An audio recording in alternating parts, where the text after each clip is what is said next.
Nobody in the history of boxing, when Mike knocked you out, nobody gets up, right? So he gets up, they fighting again. My man Buster Douglas does what no fighter has ever done in the history of Mike Tyson fight. He knocks Mike Tyson out. Nice uppercut by Buster Douglas. Look at this. He's not. Life is going to happen. And you're gonna set up a plan, and you're gonna have a vision, and you're gonna hope that it's gonna turn out perfect. But what so often happens in life is that things get burned. And things go the wrong way. And it's in that moment that you're gonna have to choose your reaction. You have a choice to make. Do you have the right reaction, or do you have the wrong reaction? Some of us were tempted, I'll just lay here, and it will pass over me. I'm telling you, you will be in a vicious cycle forever. You have to get up. Some of you have been knocked out by life, and you got up and saw the blood. He hit me. Sometimes in life, you have to hit back. Recycle your pain. Get something from it. You already in pain. Use it. Do something with it. Allow it to take you to the next level. Allow your pain to push you to greatness. What's your why? You need a why. Why do you need a why? Because some days you're going to say, I don't want to get up. But that why is going to say, I'll push yourself. Get up. Your mama needs you. Your daddy needs you. Your children need you. Get up. Your why is going to push you when you can't push yourself. When you want to quit and give up, your why is going to give you that edge you need, that advantage you need, that lift that you need to get to the next level. Your why. You better go inside. You still looking outside for the stuff that's already inside. You still looking for someone to save you when you already your superhero. You looking for some information from somebody when you already got what you need in your head. It's just time for you to get up and be the best version of you. As you're going through your go-through and you ready to quit, you ready to give in because it don't look like you think it should look. You've been doing it for 5 years and it don't look like you think. You put all your money in it. You put all your time in it. People are looking at you crazy. 5 years you've invested. Oh, you have absolutely nothing to do with what happened to you. It's not your fault. You got knocked on the ground. You had absolutely nothing to do with that. And I'm not blaming you for that. But if I come back a week later, you still on the ground. That's your fault. If I come back a year later, you still on the ground. That's your fault. If you get knocked down, there's nothing you can do about it. But getting back up has every single thing to do with you. And you will promise me that from this day forward, you will not be defeated. And so y'all know who Mike Tyson is. And at this point, like Mike Tyson had never lost a fight, but he was different. He wasn't like a finesse fighter. He grew up like in a bad neighborhood. He was upstate New York, living in a detention home. And this cat used to come out with like black shoes, no socks, little shorts, and within like 1 or 2 rounds, you knocked out. Like everybody, he just bop, bop, they just drop it to the ground. If you didn't catch Mike Tyson fight like in the first or second round, you missed the whole thing. So when you knew Mike was fighting, you had to hurry up and get to the TV.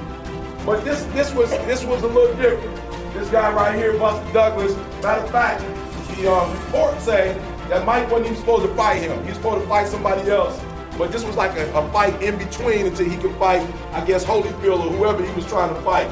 So Buster Douglas was a no-name. But the crazy thing is when you study the story is that this dude's mom had told everybody at the beauty shop that her son was gonna be Mike Tyson. She bragged. Mike Tyson can't handle my baby. Her baby ain't won by about 7 or 8 fights, you know what I'm saying? Mike Tyson is like undefeated. But what happened was just a couple days before the actual fight, his mom died. Right? I need you to hear what I'm saying. Just a couple nights before the fight, Buster Douglas' mom died. And so Buster Douglas was like, look, mom's died, mom's was bragging, I gotta win this fight. So Mike Tyson knocked my man out. Nobody in the history of boxing, when Mike knocked you out, nobody gets up. Nobody gets up. This dude gets to about 8, 9, he like kind of just like, you know, barely up. My man was like, are you straight? Can you go on? Because I'm telling you, Mike about to knock you out. He was like, I'm good, I can do it. I got this one, right? So he gets up, they fighting again, and then I don't know what happened, but somewhere around the 10th round, my man Buster Douglas does what no fighter has ever done in the history of Mike Tyson fight. He knocks Mike Tyson out. Nice uppercut by Buster Douglas. Look at this. He's knocked Mike Tyson down for the first time in his career. After Buster Douglas beat Mike Tyson, listen to me, this is the craziest thing. Everybody start beating Mike Tyson. Like, listen to me, you're not hearing me. Nobody could beat this guy until Buster Douglas proved he could get beat. And what people found out was, Mike Tyson's strength is, if you can last at least to 5 rounds with this guy, he ain't got no more juice left. Like, the reason he knocked you out in the first 5 is because he don't have no stamina. And if he can't get you in 5, he can't get you. And all you gotta do is outlast him. Man, you missed exactly what I just said to you. There's some things in life that all you gotta do is outlast it. And if you could you ain't gotta swing, you ain't gotta be going through it, you just gotta learn the secret of how can I survive these next couple rounds. Because if I can get past this, then I can knock him out. And they asked Buster Douglas at the end, they say, how in the world did you beat Mike Tyson? He said, because I promised my mama before she died I was gonna beat him. First one, no matter what you might be going through, don't quit. That's number one. No matter what you're going through, don't quit. The secret is in not giving up.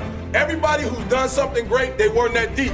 What they had was resiliency. They had the ability to bounce back. That's what they had. So all the great, they didn't quit.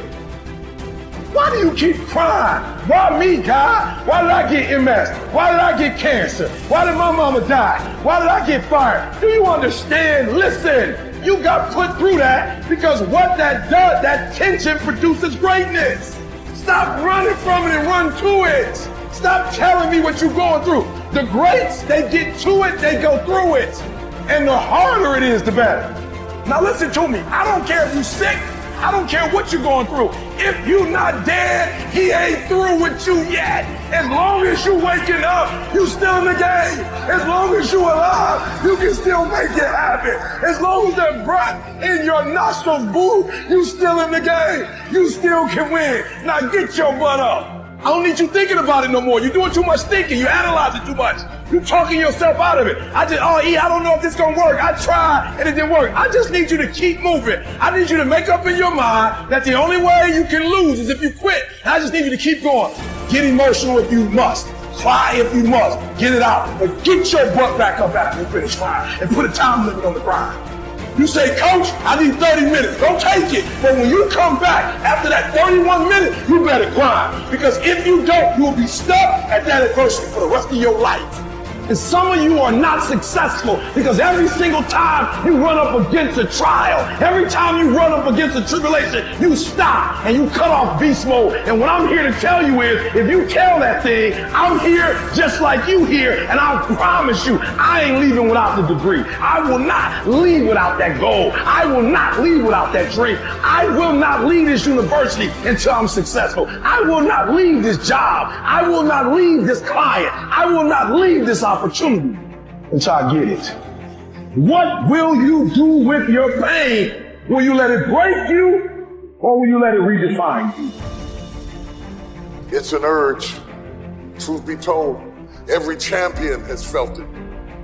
Every president has felt it. Every king has felt it. Every lion has felt it. Every winner has felt it. Every soldier has felt it. Every victorious person has felt it. The urge to quit. Don't you give up on your dream. I don't care if you don't have the money, you don't have the help, and you don't have the family for it, and you don't have the background for it, and you don't have the friends for it. Don't you give up on your dream. Don't you do it. Don't you do it. Don't you do it. It may take you twice as long. You may have to take courses and classes. You might not read as fast. You might not move as quick. You might not have as much. But don't you quit. Don't you quit. Don't you quit. You do make a difference. You do make a difference. You do make a difference. As weak as you are, as tired as you are, as many mistakes as you made, you do make a difference. There is something they would lose if you were not there. There was something that they would miss if you were not there. You do make a difference. You do make a difference. You do make a difference. I have seen days I did not want to get out of bed, didn't want to put on clothes, and didn't even feel like brushing my teeth. I've seen days so dark that I just wanted to keep driving, and I didn't even care where I ended up or what you called me. They came and they passed, and they came to pass. If you lose a job, keep the faith. If you lose a spouse, keep the faith. If you bury your child, keep the faith. If you have to downsize, keep the faith. If you have to move in with your mama, keep the faith. If you're at your wit's end, keep the faith. If you have to catch the bus, keep the faith. If you lose your kidneys, keep the faith. If you got heart trouble, keep the faith. You might not get a new heart, but you gotta keep your faith.